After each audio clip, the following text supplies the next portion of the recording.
Good evening. This is Toronto News. I am Melinda Brown, bringing you the news from Studio 7. We begin our evening news with a tragic story about the loss of two eminent professors from Toronto University Medical Faculty. Professors Neil and Sandra Hendania were killed in a crash on Highway 400. The Toronto police reported that the car in which they were traveling was hit by a truck and was severely damaged. They were both pronounced dead at the site of the accident. Their only son, Shalom, an engineering student from the University, suffered serious head injuries and is in a coma, being treated at the Toronto General Hospital. Professors Neil and Sandra Hendania immigrated to Canada 30 years ago. This husband and wife team were recipients of the Canadian Governor General Award for their research in blood system recovery after chemotherapy radiation last year. This tragedy is a huge loss for the Canadian scientific community.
පුතා මේ පල්ලිය තනියමද ඉන්නේ?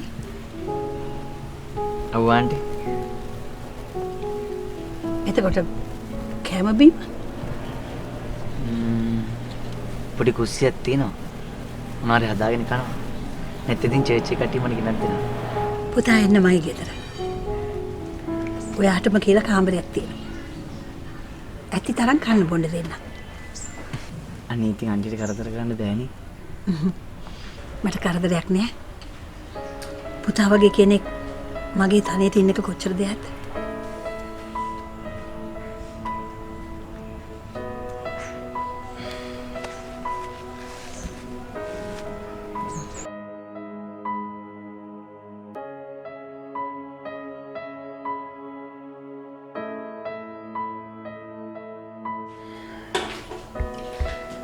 Good morning auntie. Good morning පුතා. හොඳට නින්ද ගියාද? හොඳට නින්ද ගියා. කොහොමද පුතා? මම වර්තේ කාදලා.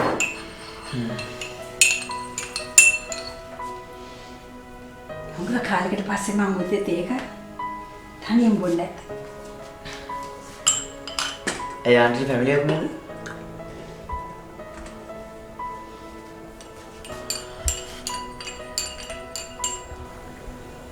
තිබුණා.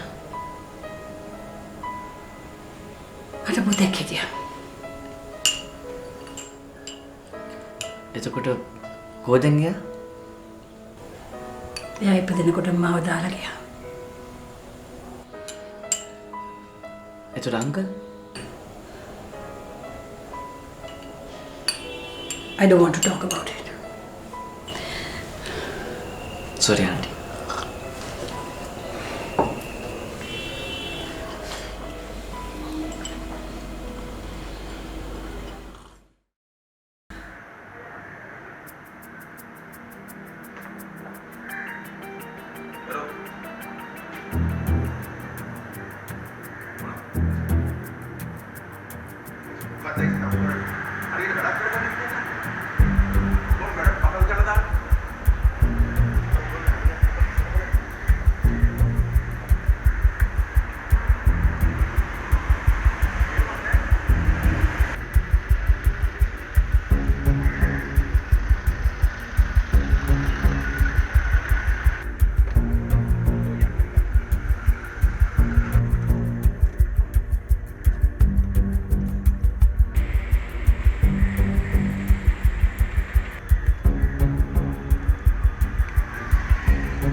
Mr. David. ඉන්නවා සර්ගේ නම මොකද දන්නේ නේද? මට සර්ත් එක්ක කතා කරන්න. මොකද සර් කාරණාව? පොඩ්ඩක් කතා කරමු පුළුවන්ද? හරි. පොඩ්ඩක් ඉඳගෙන ඉන්න සර් මම සර්ට කතා කරන්න. Thank you.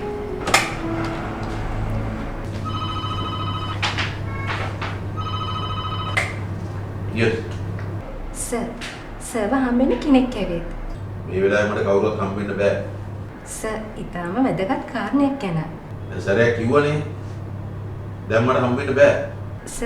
සර්ගේ නැති වෙච්ච දෙයක් ගැන කතා කරන්න සර්. නැති වෙච්ච දෙයක්? හරි, ඒක කරන්න එන්න බලන්න. ඕකේ sir. Excuse me sir. Yeah. සර්ගේ විසිටර් ඇවිල්ලා ඉන්නවා. ඔව්. සර් මේ බෑග් එක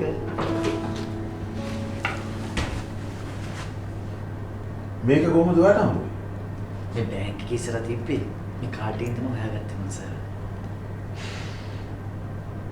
මේ මට පොඩි වෙලාවක් දෙන්න. හා? excuse me. යා, දැන් එළියට.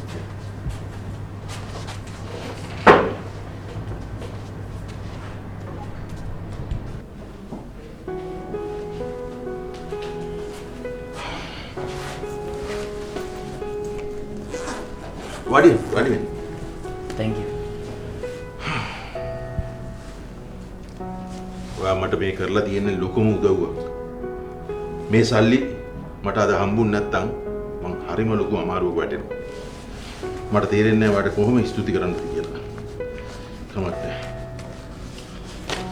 මේ ටික වා තියාගන්න. Thank you sir, thank you.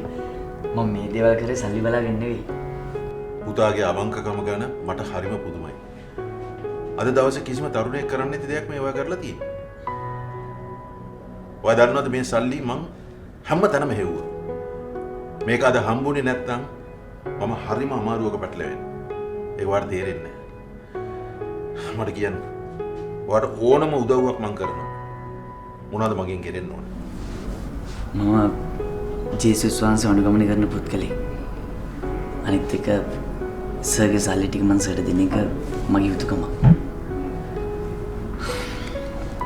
අනිත් එක සර් තමන්ගේ නොවන දේවල් තමන් වෙතට අනිසි ලෙස ගන්නවා කියන්නේ ඒක හොඳ නෑ සර්.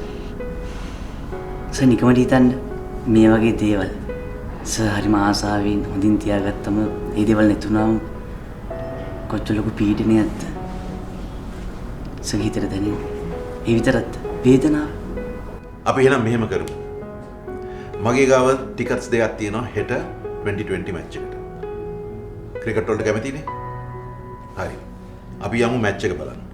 මැච් එක බලලා ඉවරලා මගේ ගානේ හොඳ රෙස්ටෝරන්ට් එකකට ගිහිල්ලා හොඳ ඩිනර් එකක් ගමු. මොකද කියන්නේ කැමතිද? මැච් එකටයි කෑම එකටයි බෑ කියන්නත් බෑනේ. thank you sir. මං එන්නම් හෙට.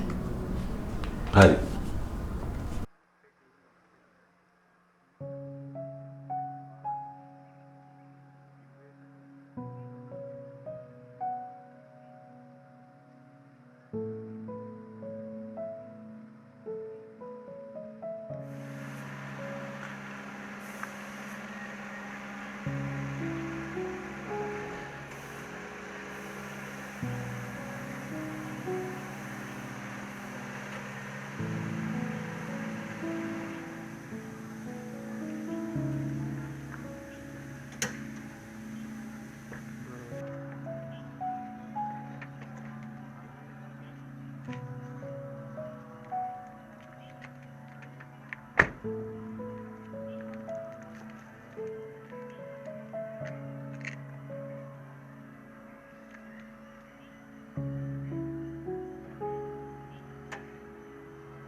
ඇයි ආන්ටි මොකද ප්‍රශ්නයක්ද?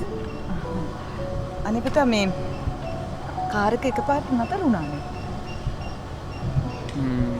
මම පොඩ්ඩක් බලන්නද? පුතා මේ එන්න යන ගන්නවද? එහෙම නෙවෙයි. චුට්ටක් දන්න. මම පොඩ්ඩක් බලන්නම්. අහ පුතා. දන්නේ මේ කාට නතර වුණා. එන්ජින් ඔයිල් මාරු කරලා ගන්න. මාත් කරා. මේ ළඟ තාට බෙරෙස් එකක් තියෙනවද දන්නේ නේද පුතා? නෑ ඉන්න මම බලන්න. පෙරමුතරයි. හරිනේ. බැටරි වයර් එක පොඩ්ඩක් බලන්න. මම මේක කරන්නද? ගහලා බලන්න. පොඩ්ඩක් කියලා ගහලා බලන්න.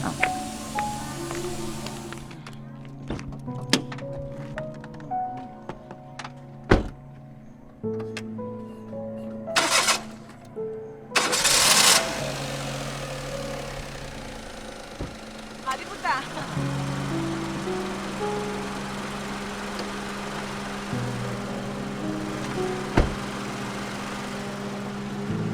අනේ වා කරේ ලොකු දව්වා. මේ ටික තියාගන්න. අනේ පාන්න එපා. මේක ගන්න. එහෙනම් පුතා අපි යන් අපේ ගෙදරට. ගිහලා තේ එකක් බොමු. මේ ළඟ තියෙන්නේ. අනේ ඕනේ නෑ ආන්ටි ආන්ටි කරදර වෙන්න එපා. ඕනේ ඕනේ. අනේ පුතා මේ කරපු උදව්වට ඔයාට තේ එකක්වත් දුන්නේ නැත්තම් ඒක මගේ හිතට හරි නෑ. මේ ළඟ ගේ තියෙන්නේ යා.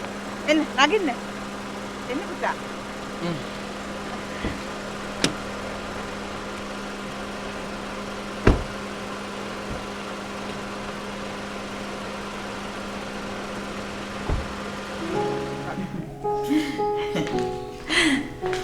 එන්න පුතා. එන්න. වාඩි වෙන්න. වාඩි වෙන්න ළමයෝ. ඔයා ඔහොම ඉන්න පුතා. මම ටක් ගාලා ඒක කරාගෙන එන්න. හොඳේ? හරි ආන්ටි.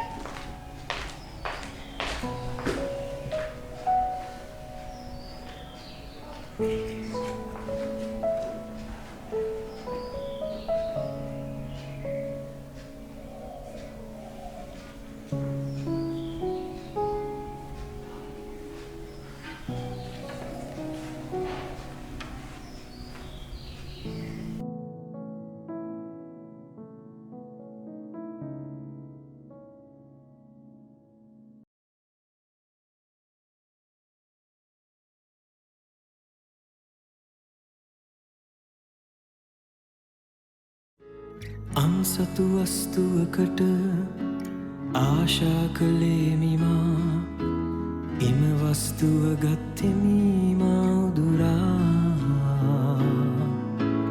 අනිකෙකු කඳුලින් මා සැනසුම ලැබුවා ගිනිගෙන දැවෙයි නිරතුරු හදවතමා පිවිතුරු සිතක් සාමිදුනේ මා තුල මවනු මැනේ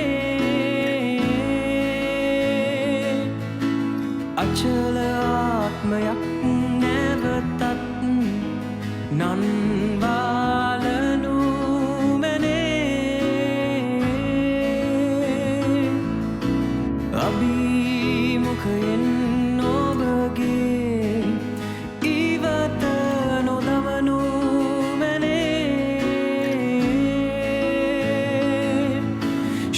शुद्धात्मय ඔබගේ මාගෙන් වෙන් නොකළ මැනේ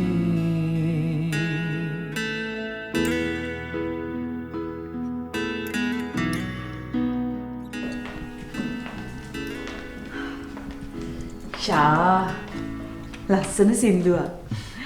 පුතා කොහෙන්ද එක ඉගෙන ගත්තේ?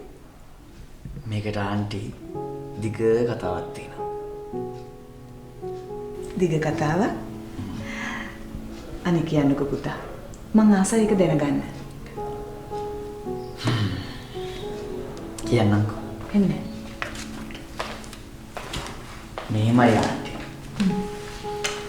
මේ සින්දුව ලියුනේ බයිබලයේ තික කතාවක් ඇසුරින්. හරිද? යාන්ටි ඊශ්‍රායලයේ රජ කෙනෙක් හිටියා ඩේවිඩ් කියලා. මේ ඩේවිඩ් සිංහලෙන් නම් කියන්නේ දාවිඩ් කියලා. දෙවියන් වහන්සේ ගොඩක් ප්‍රේම කරනවා. මෙයා ගොඩක් බලවත් එක්කෙනෙක්. මෙයාගේ ළඟම හිතවත් පුද්ගලයෙක්ගේ භාර්යාව. මෙයා හිත කරගන්නවා. ඊට පස්සේ කොහොමෙන් හරි ඒ භාර්යාවගේ මිනිස්යාව මරණයටපත් කරනවා. කාලෙත් එක්ක මේ දෙන්න ප්‍රේම කරනවා. ඉතින් මේ දෙන්නට චූටි දරු පැටියෙක් හම් වෙනවා. මේ දරු පැටියා කුඩා කල මිය යනවා ආන්ටි. ඊට පස්සේ දාවිඩ්ගෙන් රජතුමාට සෑහෙන කරදරෙන්න පටන් ගත්තා. ඒ කරදරත් එක්ක මෙයා තේරුම් ගත්තා මේ දෙවියන් වහන්සේට පිටුපෑවා කියලා. කොහොමෙන් හරි ගොඩාක් පස්සේ විලුණු ඩේවිඩ්ගෙන් රජතුමා ගීතයක් ලියනවා.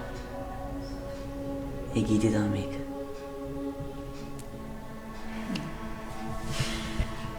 අපි යම් පුතා තේ බොන්න.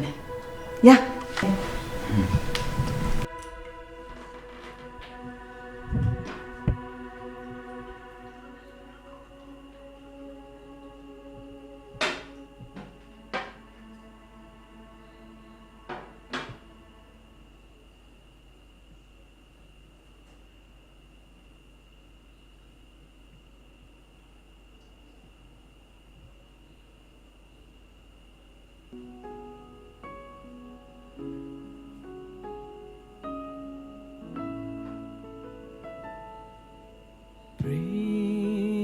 ප්‍රේමනීය කරුණාවෙන් ඔබගේ දයාව දක්වනු මැනේ සියුම් සම්භාරයෙන් මාගේ පාප සෝදනු මැනේ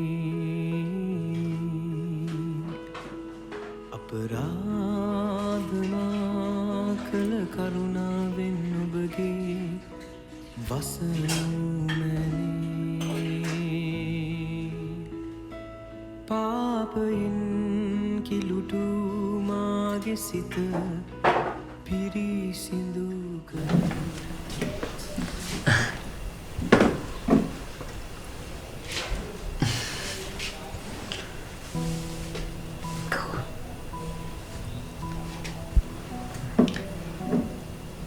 ඇන්ටි සින්දුවක් කියන්න බෑ.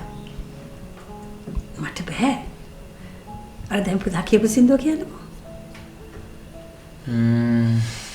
ඇන්ටි කැමතිද?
අද ඇත්තටම සතුටුයි.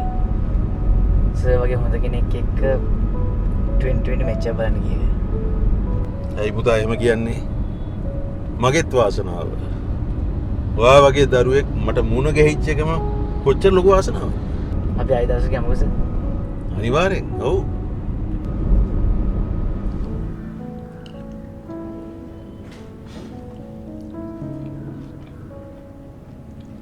Thank you sir. මේ මැච් එක බලනවා එකන් ගියාට. මේ මැච් එක විතර නෙමෙයි. පුතාට තව ඕනම මැච් එකක් බලන්න ඕන වුණා මට කියන්න. මම ඔයාව එක්ක කරගෙන. හොඳද?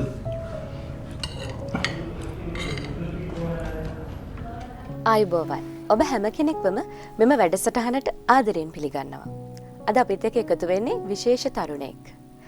ඔහුගේ ජීවිතයේ තරුණ කාලයේදීම වේදනාකාරී අත්දැකීමකට මුහුණ දෙන මොහු යේසුස් ක්‍රිස්තුස් වහන්සේගේ නාමයෙන් සාමය හඳුනගත් තරුණයෙක්. ඔහු නමින් ශාලෝම් හින්දෙනිය. ඉතින් ශාලෝම් යේසුස් ක්‍රිස්තුස් වහන්සේගේ නාමයෙන් ඔබ ආදරයෙන් පිළිගන්නවා. කොහොමද? හොඳින් ඉන්නවා. බොහොම ස්තුතියි මට මේ වගේ ප්‍රෝග්‍රෑම් එකකට එන්න කිව්වට. ඔව්. දැන් අද අපිත් එක්ක එකතු වෙන්නේ ඔබගේ නවතම ගීතය හඳුන්වා දෙන්නනේ. ඔව්. ඔව්. අපි ඒ ගැන යමක් කතා කරන්න ඕනේ. ඊට කලින් ඔබේ ජීවිතයේ අතිශයින්ම විශේෂ කාරණයක් ගැන ඔබ මාත් එක්ක පැවසුවා. මම කැමතියි ඒ ගැන යමක් දැනගන්න.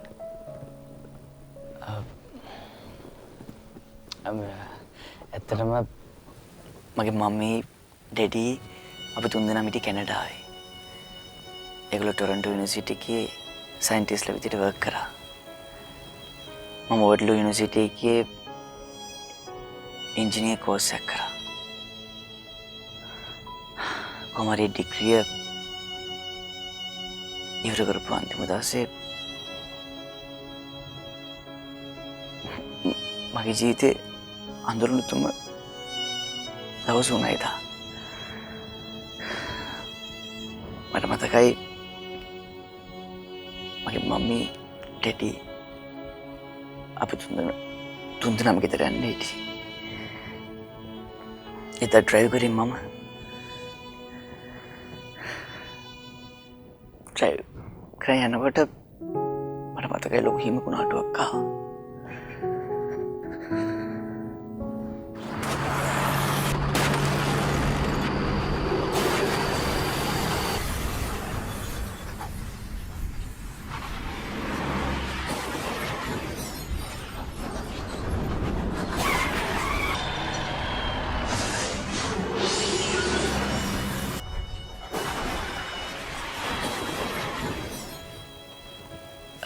අන්තිමේදී ඒ දෙන මට නැති වුණා.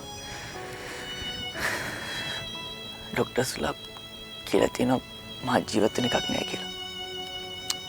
හැබැයි මට වෙලාවට හිතෙනවා මමත් ඒ දිනත් ගියා නම් හොඳයි කියලා. ඊට පස්සේ දවස් 7කට පස්සේ මට සිහිය ආවා. ඊට පස්සේ මගේ මම්මී ඩැඩි මැරුවේ මම කියලා මගේ හිත වදින්න ගත්තා. මම බලවත් ලෙස පීඩා විඳින්න ගත්තා. මෙතනදී ඔබ සියදිවි හානි කරගන්න තීරණය කරනවා. ඔව්. මම මගේ පපුවේ දරා ගන්න බැරි වේදනාවක් හිටියේ. මට තරම ડિප්‍රෙෂන් එකක් හිටියෙත්. අන්තිමේදී මම තීරණය කළා මගේ මේ ජීවිතේ ඉවරයක් කරගන්න ඕනේ කියලා. ඔබ සියදිවි හානි කරගන්න තීරණය කරපු වෙලාවේ පුදුම දෙයක් සිද්ධ වෙනවා. ඒ දේ විස්තර කරන්න පුළුවන්. ඔව්. ඒක පුදුම සිද්ධියක්. ඒ වෙලාවේ ටීවී දාලා තිබ්බේ. ටොරන්ටෝ වල සතිය දෙතුන් වතාවක් සිංගල් ප්‍රෝග්‍රෑම් එකක් යනවා. ඉතින් ඒ වෙලාවේ ප්‍රෝග්‍රෑම් එක ගියා. ඒ ප්‍රෝග්‍රෑම් එකේ ෆාදර් කෙනෙක් සිංහලෙන් කතා කරනවා දැක්කා. ඒක දැක්කම මට අමුතු හැඟීමක් ඇති වුණේ. ඒ ෆාදර් කියනවා මැරෙන්න ඉස්සෙල්ලා සිංහලෙන් එකපාරක් කතා කරන්න කියලා. ඊට පස්සේ මම ෆෝන් එක අරන් ෆාදර්ට කතා කරනවා. ඊට පස්සේ මගේ මුළු සිද්ධියම ෆාදර්ට කිව්වා. පුතාගේ වේදනාව මට තේරුම් ගන්න පුළුවන්. වාහනය එලවගෙන ගියේ පුතා බව ඇත්තයි. නමුත් ඇක්සිඩන්ට් එක කළේ පුතා නෙවෙයි. ඒක අවාසනාවන්ත අහඹු සිදුවීමක්. ඒක ඇක්සිඩන්ට් එකක්. ඇයි දේවයන් වහන්සේට මගේ ඩැඩීවයි මමිවයි බේරලා දෙන්න බැරි වුණේ කියන එක සාධාරණ ප්‍රශ්නයක්. පුතාට විතරක් නෙවෙයි. ලෝකේ බොහෝ දෙනෙකුට ওই ප්‍රශ්නේ තියෙනවා. ඒ ප්‍රශ්නෙට පිළිතුර දැන් අපි ගාව නැහැ. කවදා හරි හම්බ වෙයි.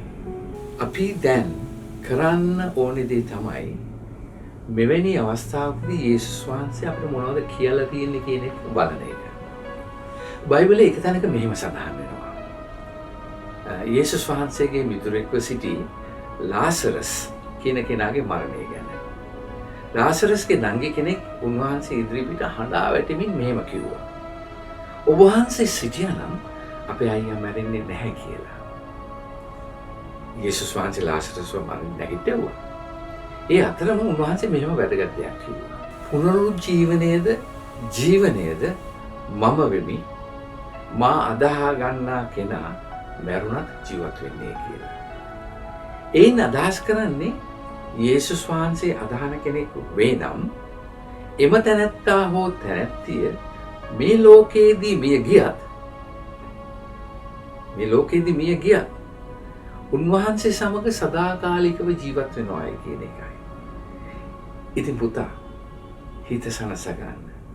දැන් ඔයාගේ ඩැඩීත් මමීත් යේසුස් වහන්සේ සමග සදාකාලයටම ඉන්නවායි කියන එක. ඒක මත සිත සනසා ගන්න. ඒ ෆාදර් කතාවෙන් මට ලොකු සහනයක් ආවා. මගේ මම්මී ඩැඩි දෙන්නම හොඳින් ඇති කියලා ජේසුස් වහන්සේ ළඟ මට සාතියක් ලැබුණා වගේ දෙයක් හැඟුණා. ඒක ලොකු සහනයක් වුණා මට. කෙනෙක් සීනි විනාශා ගන්නවා කියන එක දෙවියන් වහන්සේගේ කැමැත්ත නෙවෙයි. එවැනි තැනකටපත් වෙන අසරණ වූ කෙනෙකුට යේසුස් වහන්සේ ප්‍රේමයෙන් පිරි ආයාචනයක් කියනවා. වෙහෙසවන බර උසුලන සියල්ලෙනි මා වෙතට එන්න. මම ඔබට සහනය දෙමි කියලා. පුතා ඔයාගේ සිතේ ඔය තියෙන බර දරා ගන්නට බැරි වේදනාව යේසුස් වහන්සේ වෙතට ගෙනෙන්න. උන්වහන්සේ පොරොන්දු දීලා තිනවා අනිවාර්යෙන්ම ඔයාට සහනයක් දෙනවා කියලා. ඒ ෆාදර් ජේසුස් වහන්සේගේ වදන් කියනකොට මගේ හදවතට ලොකු සාමයක් දැනුණා. හරියටම ජේසුස් වහන්සේ මටම කියනවා වගේ දැනුනේ. ඒ වෙලාවේ මගේ හදවතට දැනෙච්ච ඒ සැහැල්ලුකම මට වචන වලින් කියන්න බෑ. මට පැහැදිලි. පුතා ඔයා යේසුස් වහන්සේ අදහන කෙනෙක් වා. ඒ නිසා මේ කෝඩේ. දිවනසා ගැනීමෙන් වෙන්නේ උන්වහන්සේ කෙරෙහි ඇදහිල්ල නැති බව තේරුම් ගන්න එකයි. කරදර, පීඩා, වේදනා තුලින් උන්වහන්සේ වෙනුවෙන් ජීවත් වෙමින් අපි උන්වහන්සේට ප්‍රේම කරන බව පෙන්වන්න ඕනේ. ඒක තමයි එකෙන් පෙන්වු කරන්නේ. මගේ හිතට මේ අවස්ථාවේදී බයිබල් පදයක් එනවා. යේසුස් වහන්සේ මෙහෙම දෙයක් කියනවා. ඔබ මා තෝරාගත්තේ නැත. මම ඔබ තෝරාගෙන පත් කළෙමි. එසේ කළේ ඔබ ගොස් බොහෝ ඵල දරන්නත් ඔබ ඵල පවතින පිණිස. ඒ කියන්නේ මේ ඵල දරන එක ගා කාලයක් පවතින ඕන එකක්. ඒ වගේම උන්වහන්සේ කියනවා මාගේ නාමයෙන් ඔබ පියාණන් වහන්සේගෙන් ඉල්ලන කවර දෙයක් වුවද උන්වහන්සේ ඔබට දෙන පිණිසක් කියලා. අන්න ඒක හොඳට මතක තියාගන්න. අප විඳින වේදනා තුලින් අන් අයට උපකාරයක් වෙනවා නම් ඒක කොයිතරම් ලොකු දෙයක්ද? තමන්ගෙන් වේදනාව නොතකා ජේසුස් වහන්සේ කුරුසිය මත අප වෙනින් දීපිදුවේ පාපෙන් විනාශ වෙන අපව බේරගන්න නේද? පුතා මට හොඳටම පැහැදිලි. යේසුස් වහන්සේ පුතාව තෝරාගෙන වත් කරලා තිබෙනවා යම්කිසි හේතුවක් නිසා. මම හිතන්නේ පුතාගේ කැඳවීම විනාශයට යන තරුණ ජීවිතවලට මඟ පෙන්වන්න කියන එකයි. ඉතින් පුතා ජීවිතය විනාශ කරගන්න එපා. පුතාගේ ජීවිත පාවිච්චි කරලා විනාශයට යන අනිත් තරුණ පිරිසගේ ජීවිත බේරා ගන්න උන්වහන්සේට සේවය කරන්න. පුතාට ජේසු පිටයි. ඒ කියන්නේ නියම වෙලාවට දෙවියන් වහන්සේ ශාලොම්ට කතා කළා. එහෙම නේද? ඔව් මම විශ්වාස කරනවා. ජේසුස් වහන්සේ මට කතා කළ බව. විශේෂයෙන්ම තරුණ සෙනගට උන්වහන්සේ අනුගමනය කරන්න කියනවා වගේ මඟ පෙන්වීමක් කරේ. තරුණ සෙනගට විතරමද? සමහර වෙලාවට වැඩිමල් අයට. ඔව්. දැන් අපි මේ ගීතය ගැන කතා කරමු. ඒ ගැන පොඩි පැහැදිලි කිරීමක් කරත්? මේ ලෝකේ බොහෝ දෙනා විවිධාකාරයෙන් වේදනාව විඳිනවා. සමහරු පාප ක්‍රියාවල පැටලිලා එහෙන් දුක් විඳිනවා. තවත් සමහරු තමන් කරපු වැරදි ගැන හිතලා දුක් විඳිනවා. හැබැයි මේගොල්ලෝ දන්නේ නැහැ ජේසුස් වහන්සේගේ ප්‍රේමය ගැන. සෑම වරදකටම සමාව දීමේ හැකියාව ජේසුස් වහන්සේට තිබෙන බව එයයි දන්නේ නැහැ. ඉතින් එවැනි ලෝකයක පීඩා විඳින අයට තමයි මේ ගීතය ලියන්නේ මම. ඔව්. තවත් වෙලා යවන්නේ මොකටද? එහෙනම් අපි ගීතය අහමු.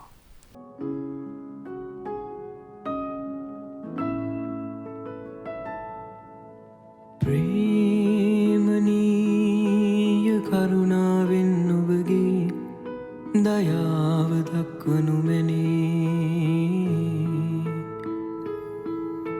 සියුම් සම්භාරයෙන් මාගේ පාප සෝදනු මැනේ. අපරාධමා කළ කරුණාවෙන් ඔබගේ වසනු මැනේ. පාපයෙන් කිලුටු මාගේ සිත පිරිසිදු කළ මැනේ. අන්සතු වස්තුවකට ආශා කළේමිමා එම වස්තුව ගත්තෙමීමා උදුරා.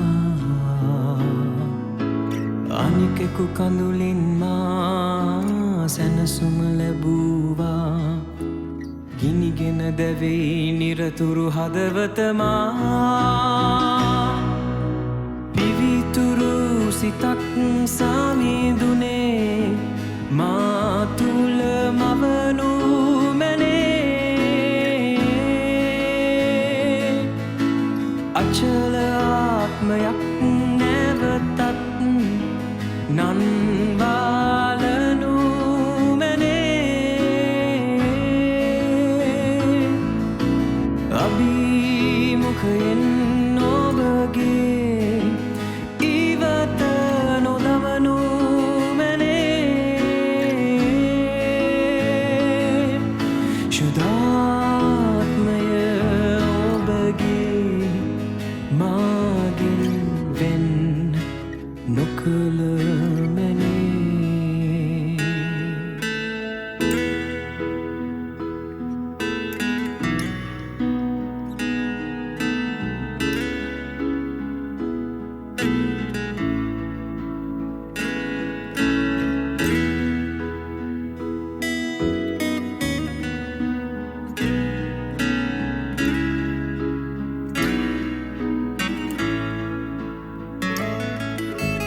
අන්සතු වස්තුවකට ආශා කළේමිමා එම වස්තුව ගත්තෙමීමා උදුරා. අනිකෙකු කඳුලින් මා සැනසම ලැබූවා. ගිනිගෙන දැවෙයි නිරතුරු හදවතමා. පිවිතුරු සිතක් සාමිදුනේ මා තුළ මවනු මැනේ. අචල ආත්මයක් නැවතත් නන්වාලනු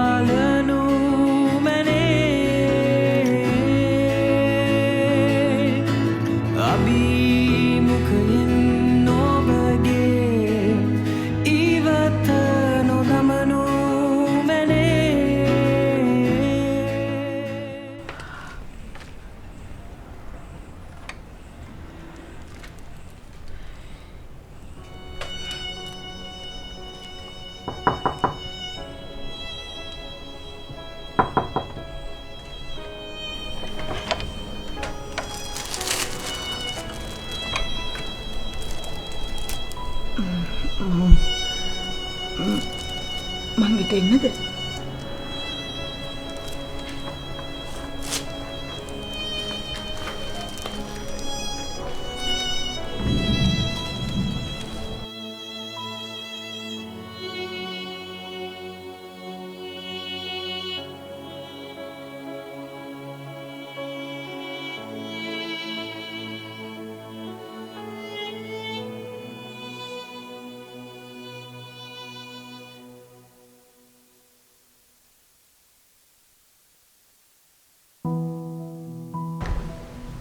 මට බොහෝසෙයින් ආදරය කරපු සහෝදරියකගෙන්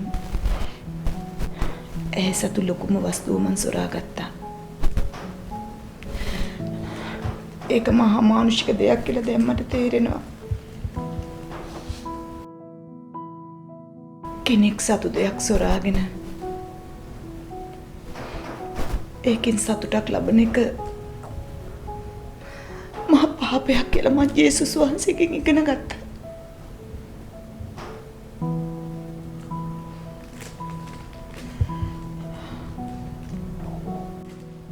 නයෝ මම ජේසුස් වහන්සේ ෆලෝ කරන කෙනෙක්. මට තවදුරටත් බෑ මේ පාපේ කරන්න. මං ඔයාගෙන් සොරාගත්ත දෙයක් ආපහු දීලා යන්නයි ආවේ.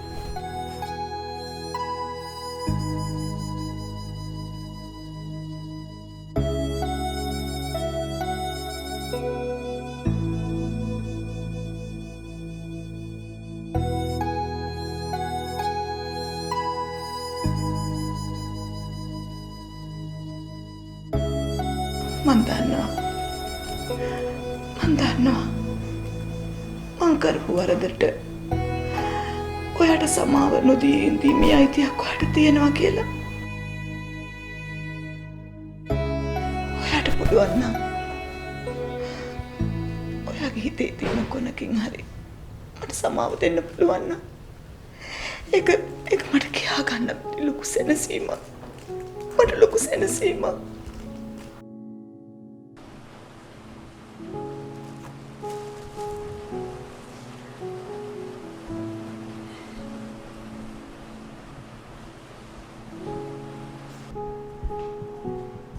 සමරිතා මං ආවා.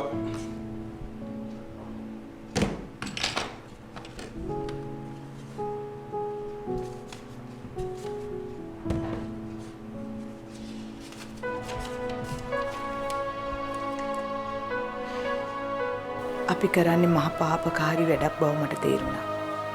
අපි දෙන්නම ආදරය කරන නයෝමිගේ හදවත රිදවෙන එක නේද අපි මේ කරන්නේ.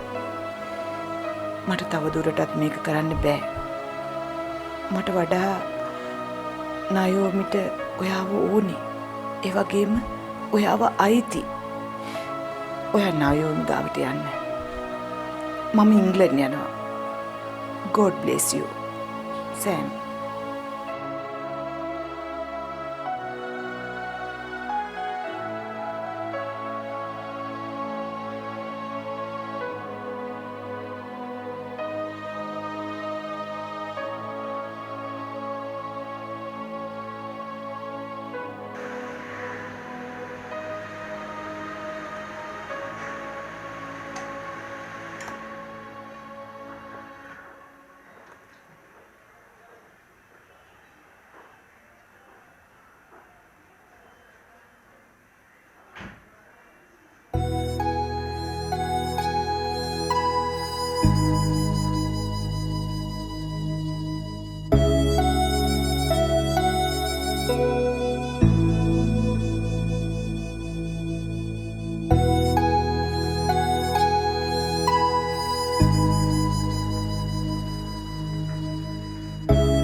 මාගේ ආත්මය සමිඳුන් පසසන්න හාදපත්ලෙන්ම එතුමන්ගේ ශුද්ධ නාමය මාගේ ආත්මය සමිඳුන් පසසන්න එතුමන්ගේ සියලුපකාර අමතක නොකරන්න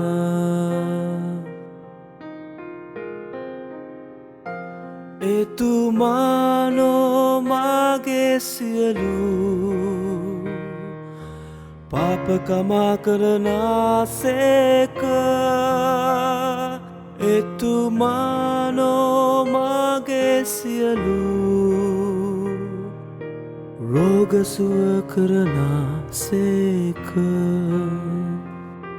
මේ ජීවිතයේ පාතාල ලෝකයෙන් මාමුදාලන සේක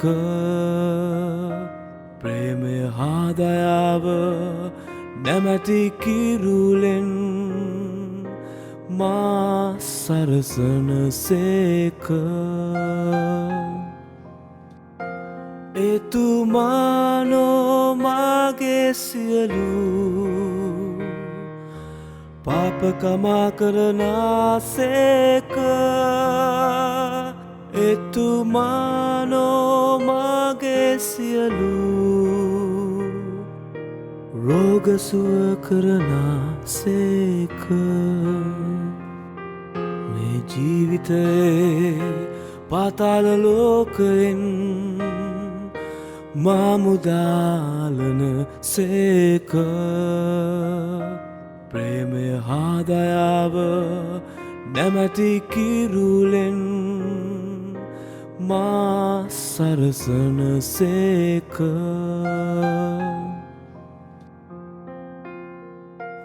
මාගේ ආත්මය සමිඳුන් පසසන්න හාදපත්ලෙන්ම එතුමන්ගේ ශුද්ධ නාමය මාගේ ආත්මය සමිඳුන් පසසන්න එතුමන්ගේ සියලුපකාර අමතක නොකරන්න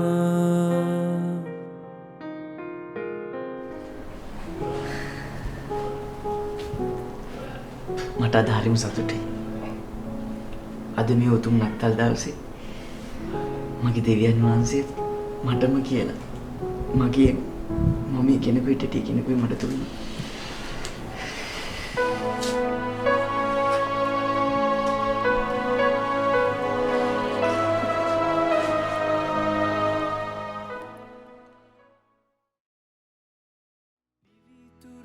සිතක් සමිඳුනේ මා තුල මවනු මැනේ